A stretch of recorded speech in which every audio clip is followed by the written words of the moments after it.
Assalamualaikum warahmatullahi wabarakatuh. Halo semuanya, perkenalkan nama saya Surahman dengan NIM 124050023.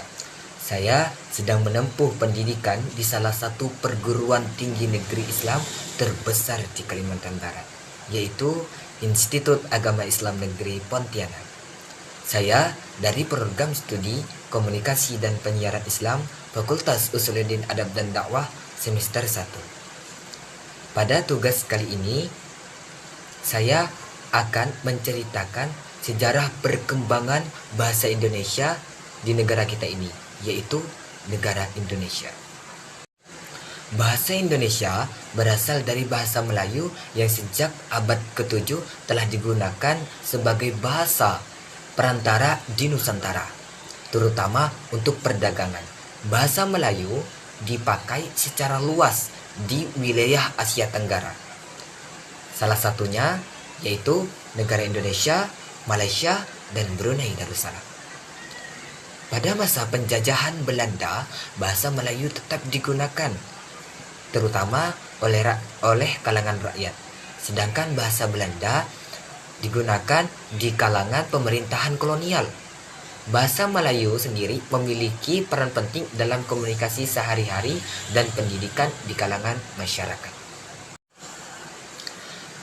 Ada satu momen yang penting dalam perkembangan bahasa Indonesia yang terjadi pada tanggal 28 Oktober 1978. Ketika para pemuda dari berbagai wilayah di Indonesia mengikrarkan Sumpah Pemuda yang salah satunya yang berbunyi, "Kami putra dan putri Indonesia menjunjung bahasa persatuan dan bahasa Indonesia." Dengan ini menandai peralihan bahasa Melayu menjadi bahasa Indonesia sebagai simbol persatuan bangsa. Setelah Indonesia merdeka pada tanggal 17 Agustus 1945, bahasa Indonesia secara resmi ditetapkan sebagai bahasa nasional dan bahasa resmi negara.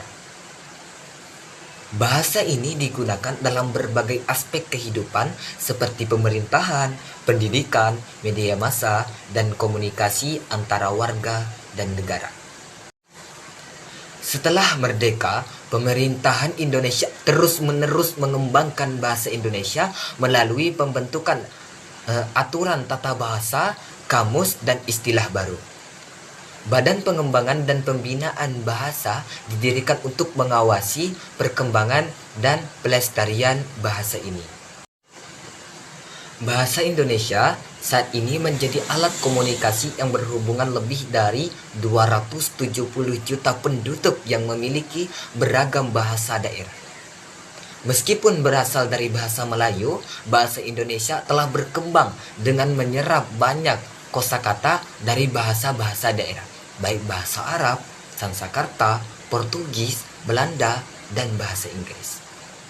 Mungkin hanya ini sejarah singkat perkembangan bahasa Indonesia yang dapat saya sampaikan. Kurang dan lebihnya mohon maaf.